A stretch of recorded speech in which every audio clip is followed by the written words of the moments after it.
नमस्कार दोस्तों, मेरे यूट्यूब चैनल में आप लोग का स्वागत है। मैं एक विवाह गीत गा रही हूँ, दर्दनाक, बहुत अच्छा। अगर आप लोग एक बार ज़रूर सुनिएगा, अच्छा लगे तो कमेंट में बताइएगा कैसा लगा। अरे कहाँ पैबाए पापा नवा मन सोनावा, कहाँ पैबा पियर जाने।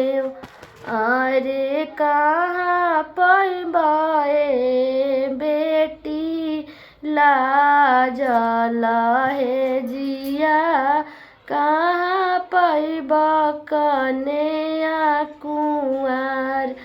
अरे सोनरा घरे बेटी नवा मन सोनावा, विपरा घरे पियर जनेऊ।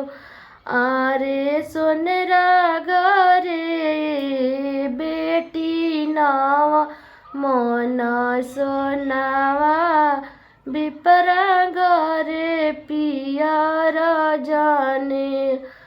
अरे राजा घरे बेटी लाजल हजिया, अपना घरे पियर जनेऊ।